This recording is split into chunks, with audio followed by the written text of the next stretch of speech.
Hello everyone and welcome to another episode of the ROKER RAPPORT podcast in association with the brilliant Sunderland Community Soup Kitchen. Today I am joined by Chris Wynn once again. How are you doing, Chris? Hi, I'm not bad, mate. Had a dip in the sea this afternoon, so I'm refreshed. Oh, rather you than me.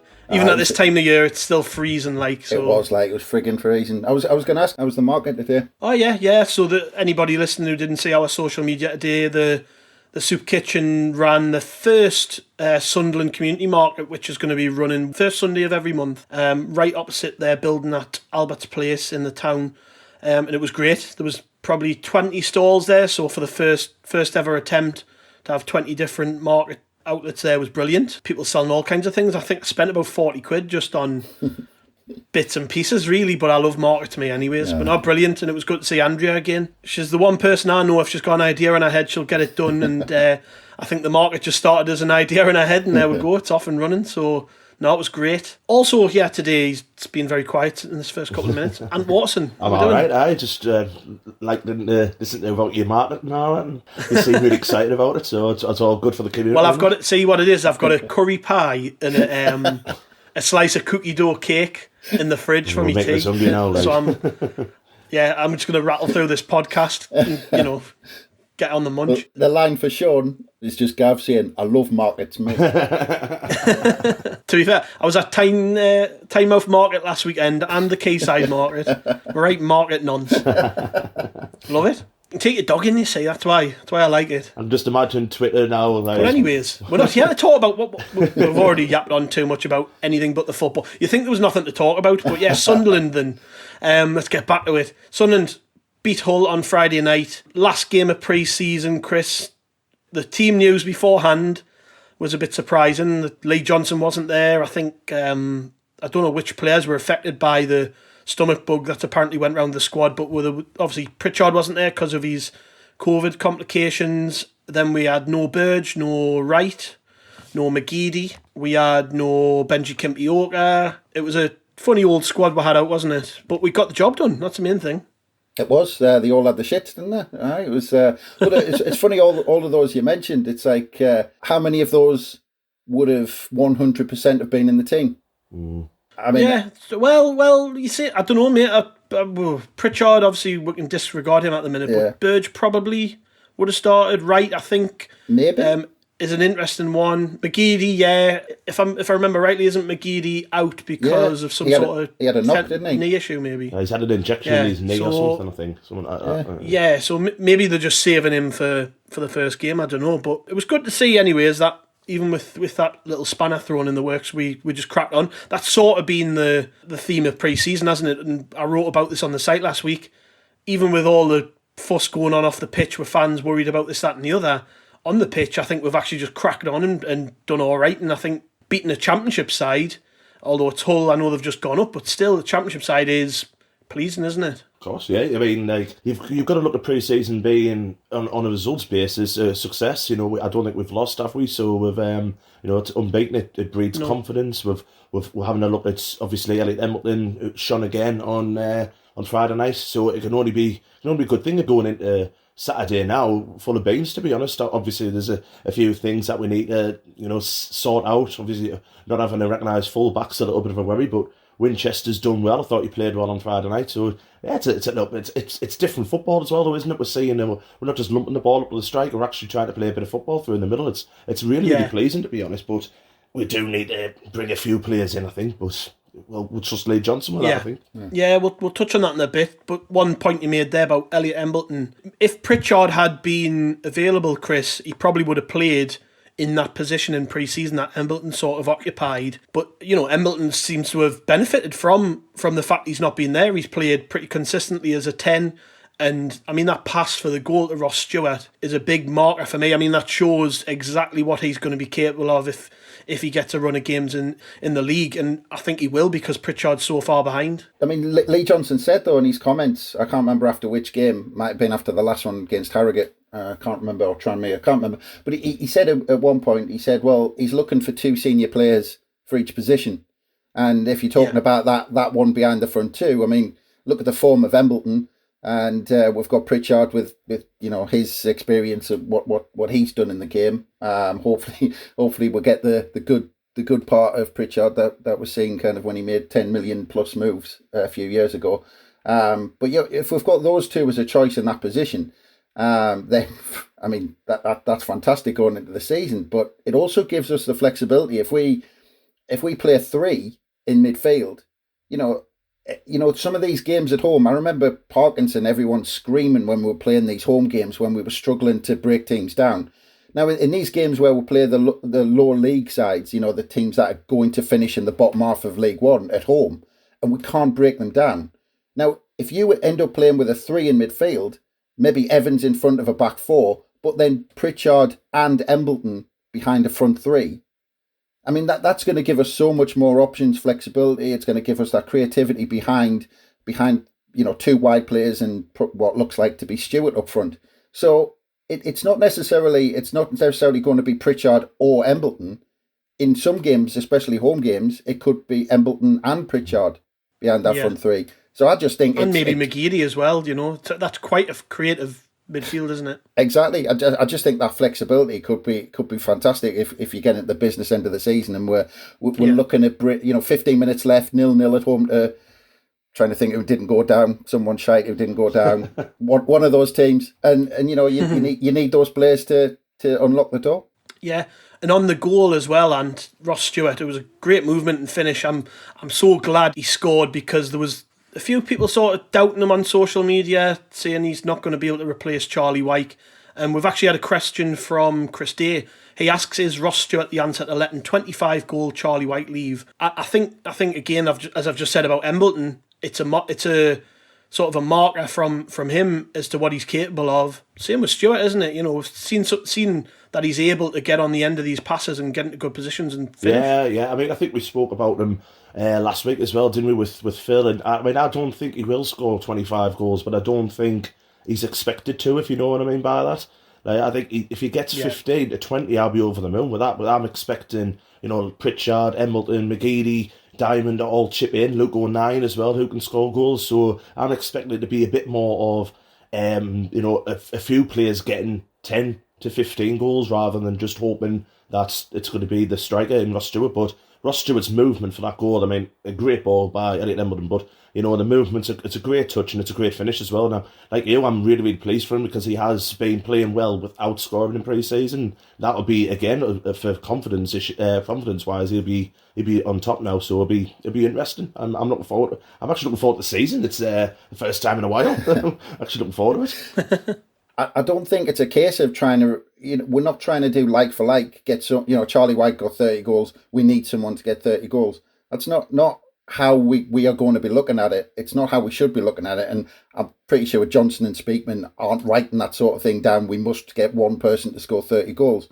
It's about getting what, 90 points to get automatic promotion? Yeah. That's the aim. And it's about building a team to pick up points in every game, get those 3 points, get the points where you're struggling. It's not, a few times Wyke scored 3 or 4 goals in a couple of games, and all right, that's fantastic. There's no denying that. You can't knock them for that. But the way we played in some games where we struggled because the ball came back too quickly and we gave away a goal and we lost 2 points or whatever, or we couldn't get a grip on a game, we need a different way of playing. And we're not just replacing the goals, we're replacing the way of playing, and the goals have got to be spread around, like Ant said. So it's never going to be a like for like, and that's not going to be the target of what we've been looking at this summer.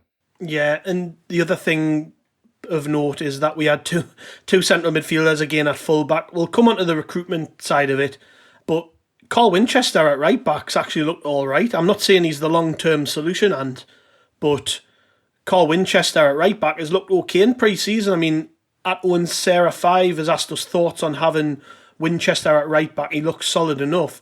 Like I say, I mean, for the first game, it's likely he's going to play there, isn't it? But long term, what do you think?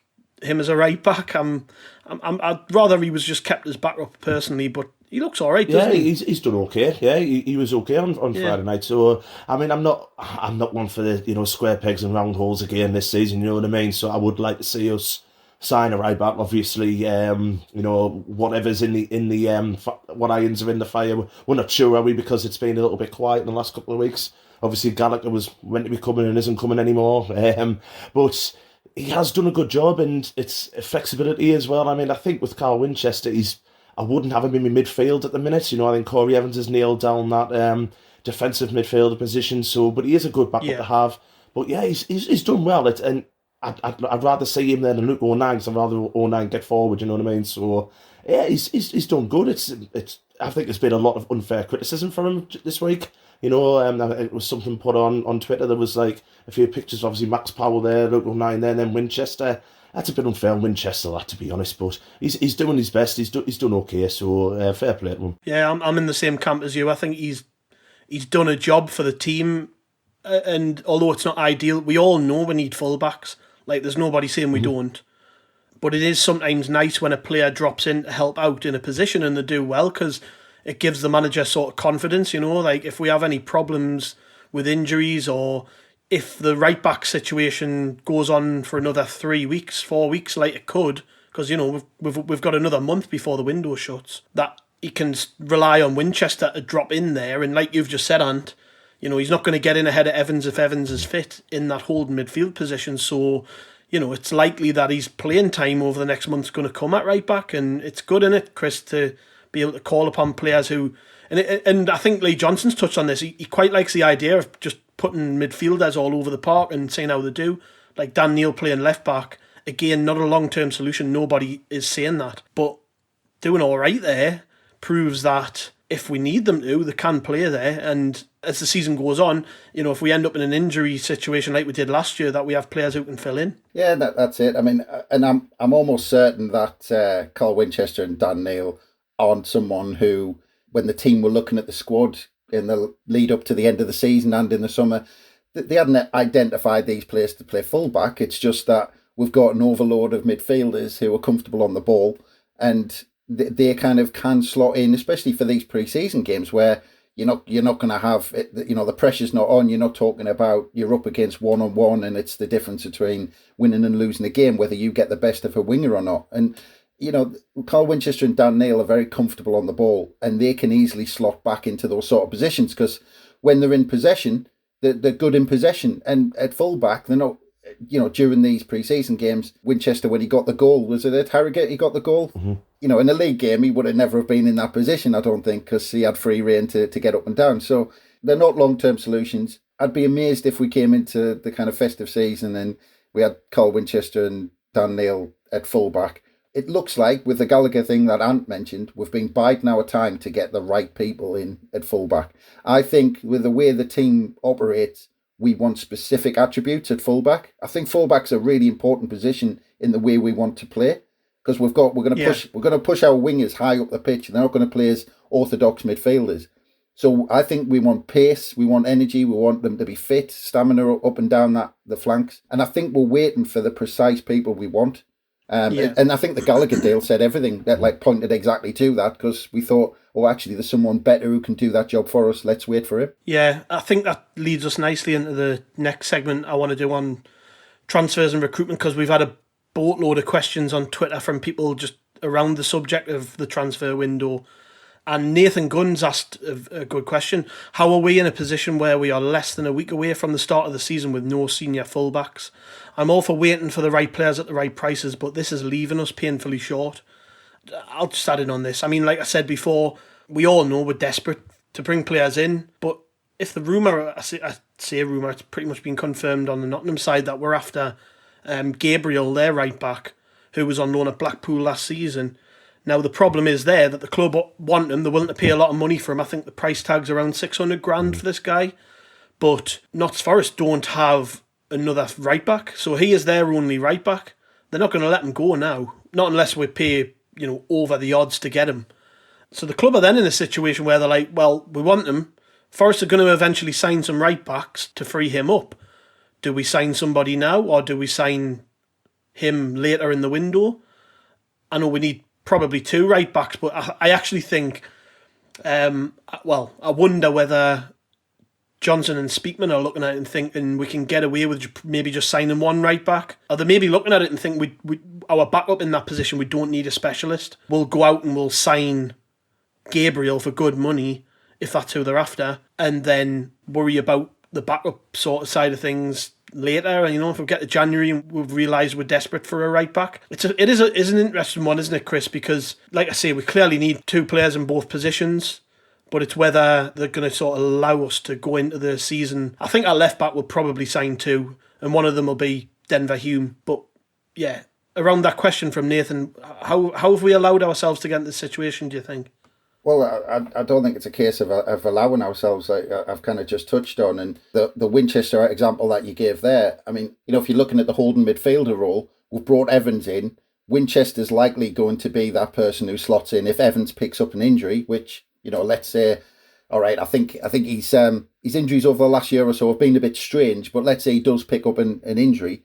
Winchester, in theory, should slot straight in there. Now, if we go down the route you've been talking about, Gav, and we lose that right back, if we're bringing one first choice right back, and then he gets injured and Evans is injured, then we've got a problem because our backup right back, if you say Winchester needs to slot in there, we haven't got anyone to slot in for Evans.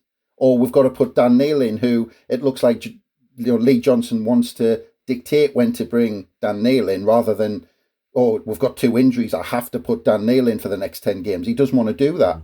So I just don't think with the sounds that are coming out of the club, we're going to go down that route where we're going to leave ourselves short in that way, because two injuries, and if that happens for a couple of months, you've seen how much injuries affected us last season, even for a month or so. Sanderson out for the end of the season, that's us in the playoffs. Or, a couple of other players picked up injuries. So I think we're biding our time. And I think in some senses, I mean, people are going, why didn't we get everything done early? And I wanted us to get everything done early. I was desperate to get all our signings done early.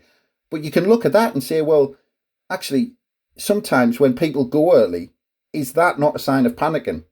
Rather than wait until what we're doing and saying, right, instead of getting right, actually he's been canny in League One for the last couple of years. Let's just get him because we need somebody now. It's the 8th of July and we've got pre-season training coming. Instead of saying, well, actually, look, the window shuts 31st of August, so that's when we want our squad settled by. Yes, okay, ideally it's going to be by the first game. But if we can't get our first or second choices in by that point, but we know we can get them 15th of August, 20th of August, 25th of August, then is it not worth waiting, even if that continues into the first 3 games? But we're going to see the benefits at Christmas. We're going to see the benefits in February, March, at the end of the season. So I'd prefer us, instead of getting, and how many times have we seen, especially in League One, that will fill our squad with plodders and then we can't get rid of them, or they leave after a season? Let's think about it. Buy the right players. Doesn't matter whether it's at the end of the window or whenever it is during the window. Just as long as by the end of the window we're in a decent place. Now, I might be saying all this, and come the 1st of September, I might be saying, "Oh shit, we haven't got 2 fullbacks." But let's just see where we are at the end of the window. Yeah, you got confidence, and by the end of the window that we'll have everything we need. I think so. Yeah, I do think they are looking at the right signings, aren't they? They're not just panicking. I mean, on the right back, left back issue, obviously the contract with Denver Hume's just gone on far too long, hasn't it? That needs sorting out. Obviously, I think he's given him a week, hasn't he? He wants a decision made, so we're going to get a decision year on year by the first game of the season. So at least that's going to be out of the way. Personally, for me, I would have looked at maybe keeping Conor McLaughlin just for another year, because they knew they were going to, there'd be a shorter right back or a left back or something like that, just as a backup. But he was, to be honest, he wasn't great. So I'm quite confident anyway. I think the start of the season that we've got, it's not overly difficult, is it? You know what I mean? Obviously, Wigan's going to be a hard game, the first game of the season, but it's not necessarily playing all the top teams in the first month, so we can probably get away with it. But we've just got to put the trust in Johnson and Speakman. They know what they're doing, and we've just got to put our trust in, be a little bit more patient. And I was saying this every week, be patient, but I'd rather at the end of the window have the right play instead of just panicking early and getting, like what Chris has said, we've we've tried it with plodders and it hasn't worked, so we're trying something different. So we just need to just have patience, I think. Just on that word patience, Joe Hughes has asked, I'd like you to discuss the lack of patience shown by a subsection of the fan base. What thoughts on that, Chris? Do you want to go down that rabbit hole? Just quickly, and I'll go down. I might try and avoid the rabbit hole, but we'll see. I just wanted to say though, and you mentioned Conor McLaughlin, and honestly, I think that's exactly the type of signing we're trying to avoid. Probably, yeah. You see, I mean, people were going mad about Piggott, which I still don't get. And all this, but it's players like that who've had half decent seasons in the lower leagues, and I just think that if you look at these players, I mean Pritchard, Evans, and Doyle, right? If you look at those three, we're looking at players who are a level above the McLaughlins, above the Danny Grahams. We're looking at a group of players who are better than those plodders, and I want us to look in that group exclusively. I don't want the McLaughlins of the world signing for us again. And I think that they're taking their time to avoid that because there's tons of McLaughlins on the market, but they haven't bought any. And I think that's a brilliant sign. Maybe going to the patience question, that comes into it. That would people be happier if we'd signed more Conor McLaughlins and Danny Grahams? If we'd signed 6 or 7, but they were all of that level, would people be happier than if we got to this point now on the 1st or 2nd of August, start of August, and in 4 weeks' time, 3.5 weeks' time, whatever, we come out with maybe two signings at right and left back, who are maybe signings like Doyle, coming from Premier League, academies, who are just as good as Doyle at right back, quick, energetic, up and down the wings, and we get another striker, another midfielder, or whatever. But we get the right players. I'd rather go down that route because I think those type of players, the McLaughlins, the Danny Grahams, a 10 a penny.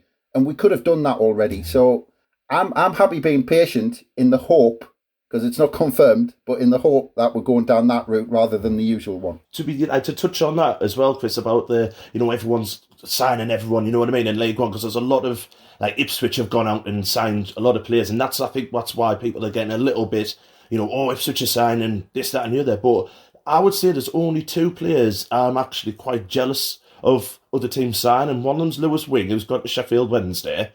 But would he have got in at Sunderland? You know what I mean? He's like a winger. We've got McGeady, we've got Gooch. We're quite okay in that position. Just on that end, sorry to butt in, but the Jebison link shows the type of wide player we're looking for, because he's a centre forward who can play wide because he's got pace. We're not looking for a wing. Lewis Wing's a good player, but we've already got, like you say, McGeady. We've already got Gooch. Those are wingers that we've already got. So you're dead right. We're not looking down that line. No, and the only other signing that I would have probably said I'd have at Sunderland's Chaplin, who from Barnsley. He was a Coventry, wasn't he? Scored against us. Give it the big uns, didn't he, in the 5-4 game? Yeah. And I think he's a good player, but the rest of them, Piggott's league. He's a League One strike. He's a plodder. I don't want him at Sunderland, to be totally honest with you. So I'm quite happy with. Obviously, we've signed Doyle. I mean, Doyle looks tremendous from what we've seen so far. Corey Evans has come in, done a job in all the games that I've seen him. It looks very, very confident, very comfortable playing in League One level. And Pritchard we're yet to see, but he's £11 million player at one point. So, this is going to improve the squad massively. And I think Chris has actually hit the nail on the head there, made me look quite silly with me McLaughlin comment, to be totally honest with you. So, I think it's a great point. I think he's made an absolutely fantastic point there. So, yeah. Let's just calm down, you know what I mean? The only other signing I would say out there that made me a little bit envious is Edmondson, who's went to Ipswich. He's good. But then they've paid £1 million for him, and he's a young centre half. They paid £1 million, and he did. To be honest, at Rangers, he didn't even get a look in. So there's a little bit of doubt over whether he's good enough to be an £1 million player, really. Whereas you look at, say, what we've done, we've went for Doyle on loan. He hasn't cost us anything. Yet is a good player, clearly. I'm quite happy to put my neck on the line now and say he is going to be good enough in League One. It's quite evident from what we've seen so far that even though he's 17-year-old, he plays like an old head. You know what I mean?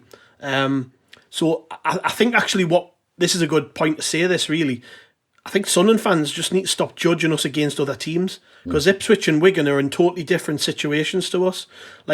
Ipswich got beat at the weekend in a pre-season. I know we say they don't count for anything. Ipswich got beat 3-0, and their manager came out after the game and said, well, we've got all these players to come in, I listened to his interview and he said he was quite lackadaisical about it. But they've got a lot of adjusting to do, Ipswich, because their squad was ripped to pieces at the end of the season, haven't had a very good time in League One so far. They're in a different sort of headspace to Sunderland. Likewise, Wigan have been through hell the last couple of years, and they're just coming back out and rebuilding. Whereas actually, Sunderland's core squad, I would say, is good, and it's about adding quality to it rather than. I know we look like we haven't got a lot of numbers, but then you look at the players we have got, and you think, well, if those players were signing for Ipswich or Wigan, then I'd be envious. Like if Aidan McGeady was signing for a rival in this league, I'd be jealous. So other teams will look at Sunderland and see Aidan McGeady re-signing this season and think, shit, he's a good player at this level. Luke O'Nien re-signing his contract. I know, like you've just touched on earlier, got his doubters amongst our fans, but for me, I think he's fantastic. I think he's a championship level player who can play a number of positions, still a good age, brilliant attitude, works his socks off for the team. If he was signing for a rival, I'd be jealous. So then I look at these players in our squad and I think we've got to be quite happy with what we've already got. And then you add to that the good young players who are starting to prove themselves. Embleton, who's been away on loan and come back, clearly going to be good enough. I like what I see from Dan Neil. I think Patterson, although apparently wasn't too great on Friday night, but I like what I've seen from him, and I think he's going to be good competition for Burge, which means we don't have to sign another goalkeeper. All of these things, add together, and I think actually we're all right. Like, we've played all right in pre-season, we've played some decent stuff, which indicates that what we've got already is good, and we just need to add quality to it. And that's when that patience thing comes in. I think people are just so used to Sunderland going out and signing 6 players who they've heard of every summer, that when this club actually turn around this year and say, with this year, what we're going to do is we're going to bring in some players, good players, like you explained it away brilliant, Chris, players that are actually going to improve the team. But then to complement that, instead of filling the squad with your McLaughlins, with your Danny Grahams, with your Remy Matthews, you bring in Dan Neil, you bring in Embleton, you bring in Patterson, who are all, potentially good players.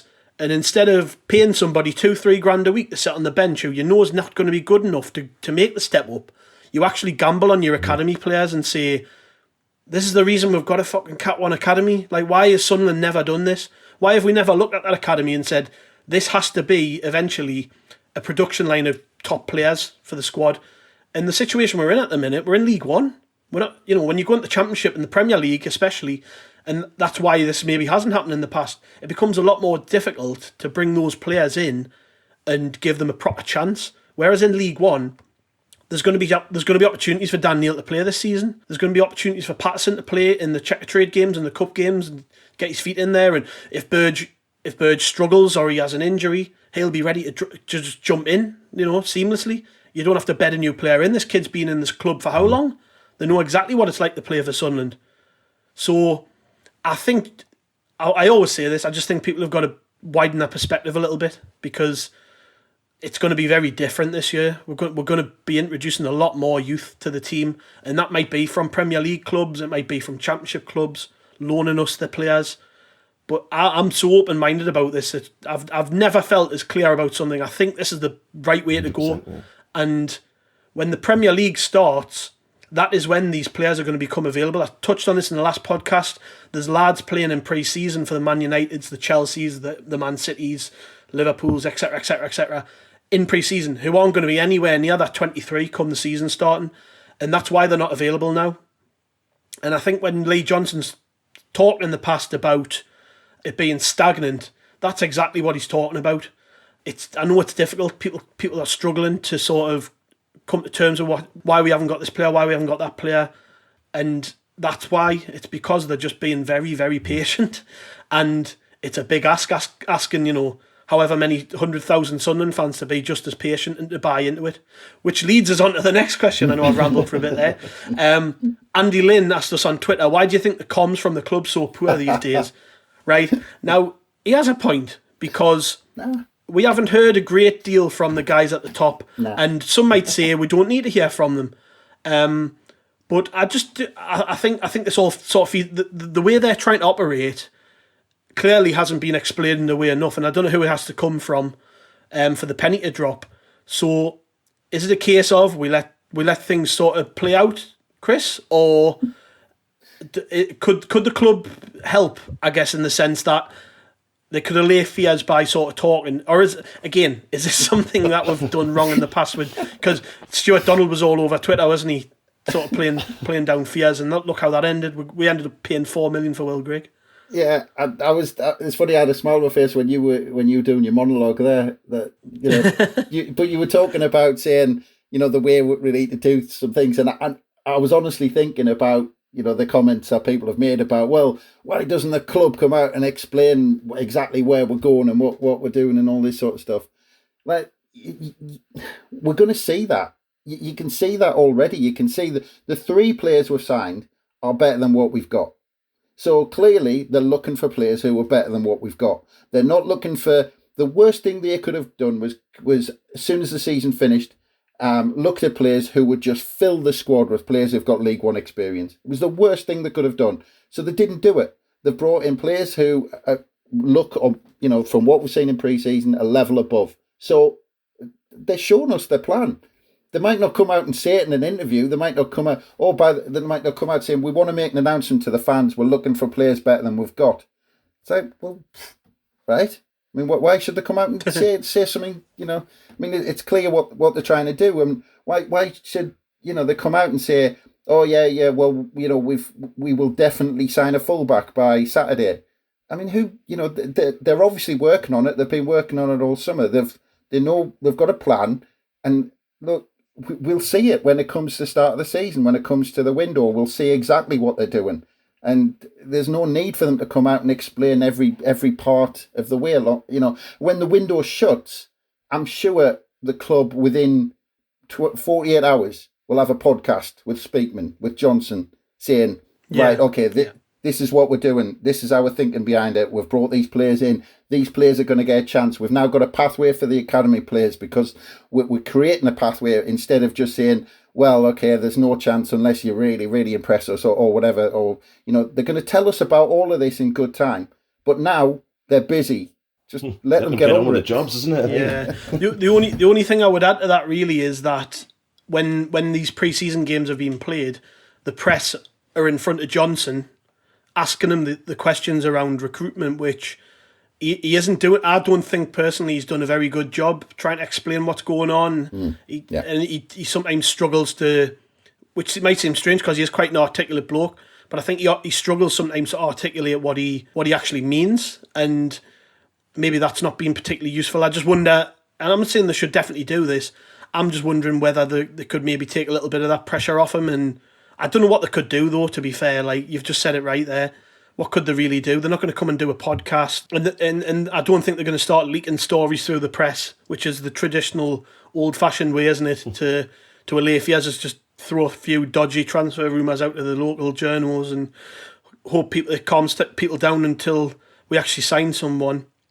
It's going to be a struggle, and really, isn't it, to convince people until they actually see the proof on the pitch, which will be, new players clicking very quickly, I imagine. Yeah, of course. I mean, it's a funny thing, isn't it? Because when Donald was doing the whole Twitter stuff, everyone was like begging him to get off Twitter, and now because we haven't signed anyone for a couple of weeks, we're now wanting communications from the club. It's a little bit strange, but I totally get what you made about Johnson with his press conferences, because he has been. It looks as if he would rather talk about anything bar signings. I don't think that. To be honest, it's not his area, though, is it? Because Speakman's doing all that, isn't it? Speakman's obviously going cherry picking the players and things like that. So I think Johnson really just wants to focus on managing the players of what he's got at the minute. So for me, I think Chris hit the nail on the head. Just let them get on, let them do the jobs, and then we can rightfully, if by the end of August, if we haven't started well and we haven't filled these positions, then that's the time to have a pop. Not now, not like a week before the season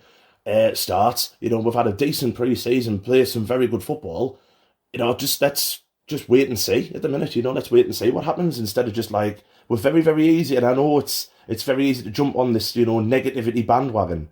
And I told 4 seasons in League One, yes, we haven't signed as many players as people would have liked, but just have a bit of, just calm down a bit. I mean, that's my message I really want to give to everybody. Just just take a breath, calm down. We've had like nearly 2 years of not seeing our football club. We're going to go back on Saturday for the first time in, 18, 19 months, and everyone's whinging on because we haven't signed a right back. Just enjoy yourselves. It's crazy. So the overriding message there was take a breath. I feel like, remember Harry Enfield and chums back in the 90s and had them 3 scars, calm down. I feel like that all the time when I'm on Twitter. I'm like, just calm down, everybody. Just, the time to have a go at them, and I will probably join in this, is if at the end of August, if we still haven't addressed the fullback issue and we've had not a great start of the season, then fair enough. I think them, comments are probably welcomed. Well, not welcome, but they're probably fair. Whereas now, like I say, there's so much and I don't want to go into the whole COVID thing, but there's so much of you need to get things into perspective of what we've actually missed in the last 18 months. Going to the matches with your pals. I go with my dad all the time. I've not sat next to my dad for a year and a half at the stadium, had a pint and all that. You know what I mean? That's what I'm more looking forward to as the season starts, the match day experience, and hopefully 90 minutes on Saturday, some good football, and we win 1-0 or 2-0 or whatever.